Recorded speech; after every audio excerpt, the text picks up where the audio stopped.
It's a pleasure to be here to introduce to you my friend and colleague Dr. Sanjay Kumar's new book, From Katihar to Kennedy, The Road Less Traveled. We at the Mittal Institute at Harvard were, I think, collaborating with him in some capacity, and remember being struck by how earnest and how incredibly hardworking he was in the task that he had taken on himself to do. We were really lucky in that he joined us soon after as country manager for the India office of the Mittal Institute at Harvard. And without him, I don't know where we would be in a country as complex as India. He acts as a center point coordinating so many things for us. But this is a comment about his book, not so much about him.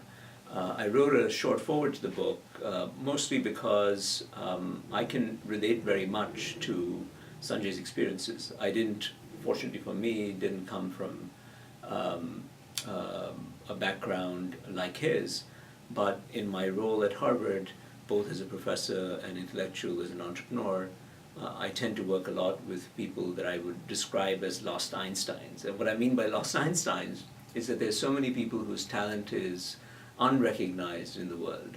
They're born into circumstances that cut them off from the mainstream, so it's very hard for them to access society's resources. And I think it's sort of a moral cause for all of us, and also in the interest of societies, to uncover lost Einsteins and make sure that these folks have the opportunities to enter into the mainstream of society and be productive members. It benefits them, it benefits the rest of society. It's really great. And that's true, as much true in the US as it is in India and other parts of the world. Sanjay has chronicled his own self-discovery of himself as what I would call the lost Einstein, and propelled himself to an amazingly productive professional existence and personal existence. And that's what I really admire about this.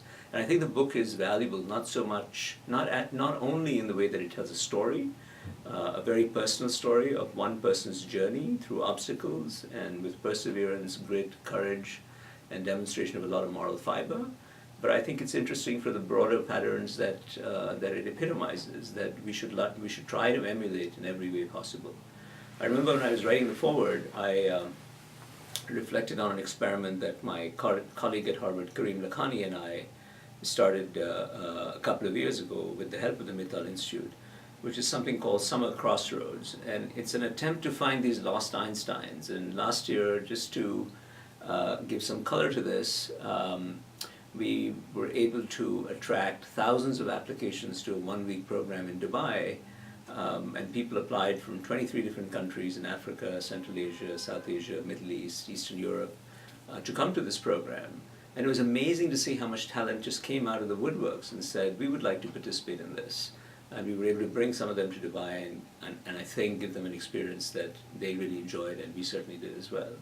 So both in the process of discovery of these quote-unquote lost Einsteins, of whom Sanjay I think is an exemplar, and in the act of the rest of us who are fortunate enough not to be in that position of being a lost Einstein, working to find talent that's been underappreciated and helping them along the journey. I think there's a lot of joy in that, and a lot of moral purpose in that. And I hope you'll engage with Sanjay and his book and enjoy it and endeavor to join in this journey so that we can all shape a better world for all of us and our kids to come. Thank you so much.